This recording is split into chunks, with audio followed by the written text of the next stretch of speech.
So the Boston Ujima Project, which is a sister fund of Boston Impact Initiative that many people are familiar with because it is integrated capital on democratic steroids. It's a, very place focused. It's a membership based fund. It's using the same structure as Boston Impact Initiative. We're both 501c3 charitable loan funds, which means we can raise debt and we can raise grants and we can raise recoverable grants, and then we can deploy integrated capital, equity, debt, grants, and everything. But what Ujima does is they rely on neighborhood assemblies and voting, the absolutely pure democratic community members, whether they know anything about finance or they don't, make decisions about how to allocate the capital that they've raised. Why I think that is essential is because we have a story in finance that those people don't know anything, and we can only have financial professionals making decisions. And so this uses popular education and community engagement and participatory processes to demonstrate that the people best positioned to make decisions about what to support in the communities are the ones who live in them. And in the process of helping to shape Ujima, and also during our first fund, even when we were just a year or two into it, we started getting calls from all over the country on, hey, you guys seem to have figured something out about place-based integrated capital to close the racial wealth divide. Can you come do it in our community? And our answer was no. We know Boston, and this is all about local place and power, but what we can do is share what we know. And we ended up launching an integrated capital fund building cohort that we launched in 2020. And there were 33 emerging fund managers of color and women representing 11 different communities. And then we've had follow-on cohorts since then. And many of these places are taking the experiment far beyond anything that we could have imagined, right? Everything from what Nikishka Iyengar is doing with ground cover in Atlanta around community-owned and controlled real estate, what our friends are doing at the Black Farmer Fund in New York State around Black farmers. Again, they're the ones on the investment committee making decisions about how that capital gets allocated. Native Women Lead and their matriarch funds around supporting Indigenous women. All of these funds are uniquely suited to their places, using integrated capital and recognizing that we, again, have to transmute risk and return into impact and power. And they're very focused on power building, which is what's beautiful about what's happening.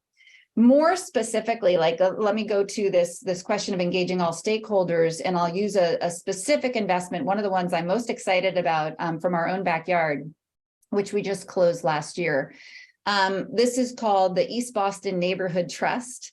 And it's a story that starts in the neighborhood of East Boston, which is near Logan Airport, a very low income, high immigrant demographic community, like everywhere in Boston that was starting to be gentrified, is already well on its way. A number of years ago, there was a student at Boston College who ran the real estate club, and he started to buy up some of the housing stock. And he would evict some of the Latino families that were living in there and put student housing in. Last year, he packaged up 114 units of housing and wanted to sell it to international investors on the speculative market. And someone at the East Boston CDC noticed and contacted City Life Vida Urbana, the 50-year-old housing justice organization that was well aware of that package of properties, had been organizing, protesting, knew about this particular buyer. And so those were tenant-occupied homes that had been organized by a community organizing group. They called us because City Life, we are democratically governed. So we have community-based organizations on our board that govern our organization. They are one of them. And so they called us and said, we've got to get in on this together. We called the Boston Foundation and the Himes Foundation. The city got involved. And so you had all of these partners that started with community organizing at the center. All of these partners came together and very rapidly put together a $52 million package of integrated capital with many, many layers of involvement. We called many of our investors in our fund, so private investors came in as well. So you've got angels, family offices, community foundations, private foundations, CDC, city, and community organizing groups coming together. And the reason we were able to do it so rapidly is because we have been so deeply in relationship with each other over the past decade that there's immediate trust and familiarity and care.